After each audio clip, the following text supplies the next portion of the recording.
नमस्कार बंधुगण मुझे भक्ति तृष्णा चैनल रे भक्ति और ज्ञान मार्ग माध्यम रे लोक मानकर बहुमंगल करने सहित अनेक दुर्दशार विनाश करी एक सुस्थ एवं सुंदर मनुष्यटे कर लक्ष्य। प्रथम मनुष्य निजे निजक चिन्ह निज आत्मज्ञान को मजबूत करने को पड़ो। ये आत्मज्ञान बिना आम शुद्ध सत्य सठिक कौन कार्य करें ना, कारण आत्मा ही सठिक पथ देखाए। लुचि रही कौन जिनस जहाँ आम आखि देखिपे ना ताकू आत्मज्ञान ही जानीपे। से आत्मज्ञान कथा गोटे कहूँ शुणु। दिन दुईटी लोक देउल भली तीनोटी बालिगदा कले। तीनोटी बालिगदार गोटे गदार एक पैड लुचाई रखिले। कहले केही जदि कहीपर केउ गदार पैडटी लुचि रही आम 2 लाख टଙ୍କା पुरस्कार देबू। यापर अनेक लोक आसीथिले, बहु मान्यगण्य लोक मत आसते, किंतु से कथाटी कहीं कहीपार नथिले। जड़े साधारण लोक से छिड़ाई छिड़ाई जानीपारे यही गदारे पैडटी अच्छी। से किंतु कही यही गदारे अच्छी बोली आउ भांगिला पर पैडटी बाहर 2 लाख टଙ୍କା पुरस्कार पाई।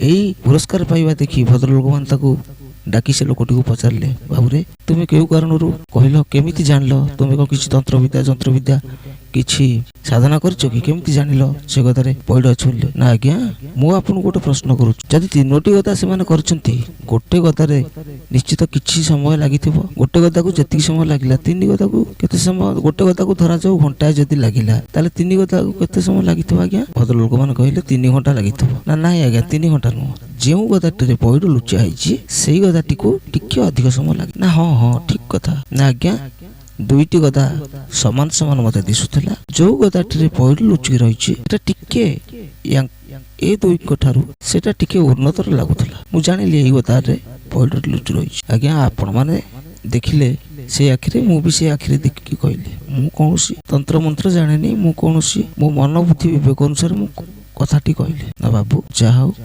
आम आखि आज खोली देछ, तम आत्मज्ञान ठीक थिबारु आज तुम से जिनसटा चिन्ह पारिछ। आम से बालिगदा देखुचु किंतु कौ गदारे पैड लुचिक अच्छे आम जापर, तुम किंतु सेटा जानी पारिछ। तुमको अशेष अशेष धन्यवाद।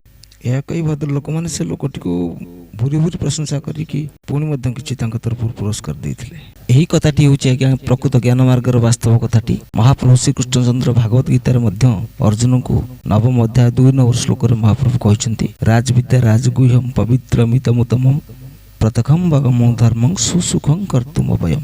संसार रे जते ज्ञान अछि आज्ञा केही अज्ञान को नाश करि परिबे नाही, केवल आत्मज्ञान को छाड़ी देले। आत्मज्ञान हेउछि सर्वज्ञानर परिमापक यंत्र। जेपरि आमे करंट को माप करिया पे टेस्टर बा परिमापक करंट परिमापक यंत्र थाए, सेपरि सबु पाप पुण्य भल मंद सब को माप करिया पे एई आत्मज्ञान रूपक परिमापक यंत्र समस्त को सहायता करिथाए।